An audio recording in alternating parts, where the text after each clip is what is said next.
Greetings, everyone. Boker Tov. We are once again doing a session of Soulful Psalms. I have to speak to the obvious. I seem to have a black eye. This is the result of a little bit of skin surgery that was done. It's called a Mohs. I am constantly having to address precancerous things on my head, and this one got a little out of hand, so they shaved it off. And right in the middle of the procedure, the dermatologist said to me, "Oh, and you will have a black eye from this." So there it is. I'm fine. I've had two Moses, but most of the time they're just zapping my head to kill precancerous uh, uh, scales. It it's the direct result of my ill-spent youth living in New Mexico, where I lived a mile high and never wore a hat. It's just the price I pay. So, setting that aside, we are now on our, I think, 16th. We've done 15 Psalms, and you've hopefully taken in quite a bit. And I thought initially I was going to go on to, what was it, Psalm 30, but not yet, because I've decided to take an intermission, an interregnum, a time to do a little bit of meta analysis and discussion so that we have more framing information about the Psalms and their place in Jewish life before we go on and continue on to the next phase.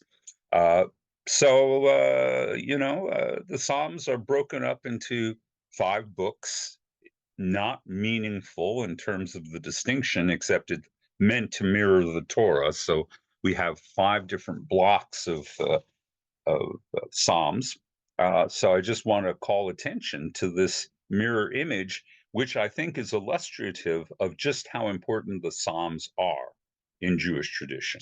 Once you get past the Torah, maybe a few of the prophets, the Psalms are the most critical book in the Bible. It's the one that Jews go to most often. If I were to describe it in one way, it's the Torah is God supposedly speaking to us, and the Psalms are us speaking to God. The invocations, the praise, the pleas, all of these things represent the full scope of the human condition. And as a result, the Psalms have enjoyed a very, very exalted status in Jewish tradition. It's the most used book of the Bible aside from the Torah itself. So let's talk a little bit about what that means and what it doesn't mean. It means, for example, that many, many pious Jews will recite Psalms on a regular basis. There is a daily psalm that you can recite. Sometimes the weeks have seven Psalms assigned to them if you want to go that far.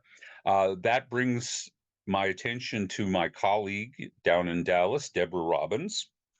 She has just published a new book of Psalms and meditations on the Psalms, which I have ordered, and I hope to be able to give you a little separate report on it as soon as I see it. And this too reflects the special place that Psalms occupy.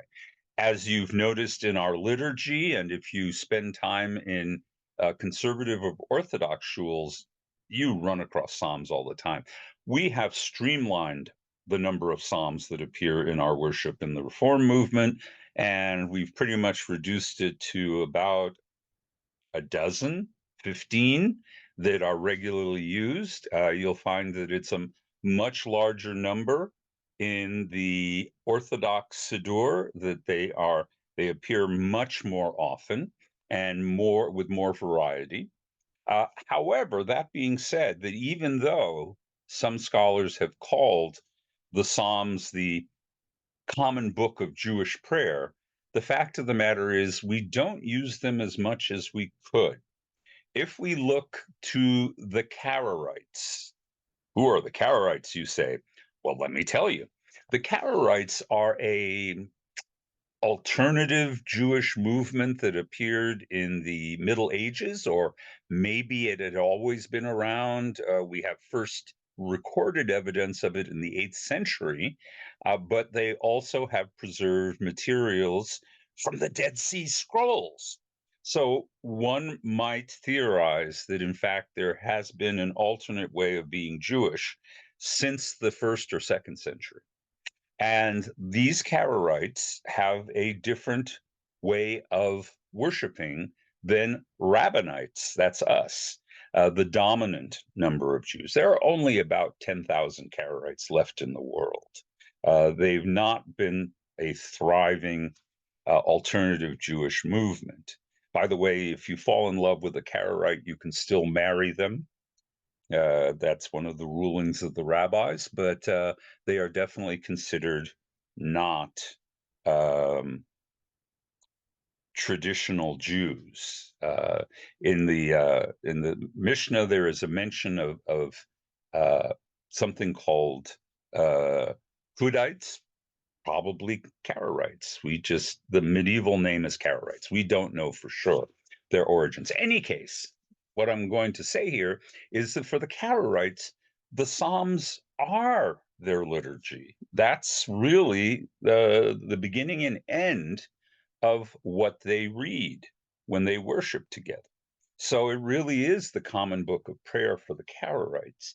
How come that didn't happen in the rabbinic tradition? Well, first of all, I just want you to be ever so conscious of how often Psalms are recited.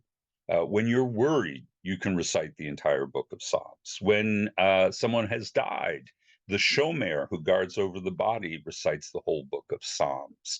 It is not uncommon for Jews to carry a separate, distinct, reverse that, book of Psalms, sometimes in these insanely small pocket editions. So we get a tremendous amount of use out of the Psalms as liturgy and as inspiration. Many of the phrases of the Psalms, if not an entire psalm, are used again and again in Jewish tradition. One only thinks of Psalm 23 and how often it gets recited, or Psalm 121. I turn my eyes to the mountain. Where will my help come from? It comes from Adonai, maker of heaven and earth. We get a lot of use out of the Psalms, but we chose not to do what the Karaites did and make the Psalms our central liturgy. Why? I have no idea. Actually, I have an idea, but I don't have a definitive answer. I think that one of the reasons that the Karaites distinguish themselves from us, the Rabbinites, is because the rabbis insisted on the ability of Jews to continually innovate. Even though the Torah and the Psalms and the book of the Bible have proved to be the foundational documents of the Jewish people, as I always like to say, we don't live in a foundation. We build a house on a foundation. And the rabbis insisted that we be able to add to the tradition beyond the canon of the Bible, that we be able to innovate as necessary and adjust to historical circumstances, which is why I think in the course of history, there are only about 10,000 Karaites and about 15 million Jews, because we have made adaptivity and innovation part of our conservative tradition.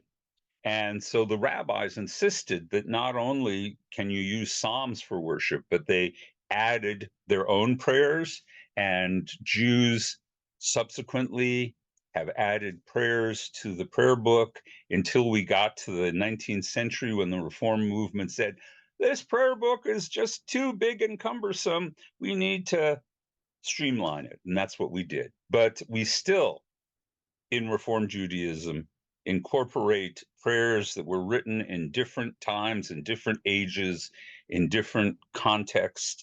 And we Reform Jews add our own prayers. And I think that this is very much in the rabbinic tradition. So as much as we appreciate the Psalms and love the Psalms and draw inspiration from the Psalms, they are not the beginning and end of what it is to be a religious Jew. I would simply put it this way. For the Karaites, the prayer book or the Bible, as they use it, is a closed document. It has the summa of everything they need to live. Whereas Jews made the distinction that the Bible is an open document and that we may incorporate our own teachings, our own interpretations, and we may, if not alter the Bible, we may add beyond it and build upon it.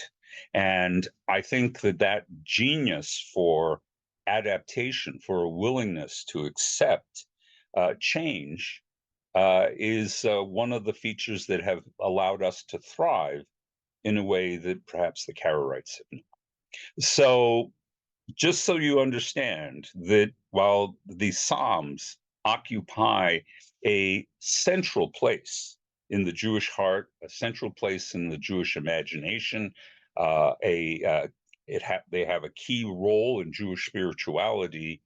Uh, we recognize that they are not the beginning and end, the Aleph and the Tav of everything that we experience or understand or want to express religiously. So that was a quick crash course in our relationship to the Psalm and other possible relationships to the Psalm. And I'm going to leave it at that. So next time we come together, we're going to be talking about Psalm 30. But I just wanted to take a moment to, on this Hanukkah, to raise up these issues because Hanukkah was what established the idea that we could adapt the Torah to our needs, because famously, it was at the time of Hanukkah that we decided when human life is in danger, you can fight or defend or violate the Shabbat, which the Karaites don't believe you can do. So innovation was already there in the 2nd century BCE, and it has marked Judaism ever since then. We are simultaneously deeply conservative, but also very innovative. And I think that's as it should be. So Hag Sameach, happy Hanukkah. And I look forward to talking about Psalm 30 with you next week.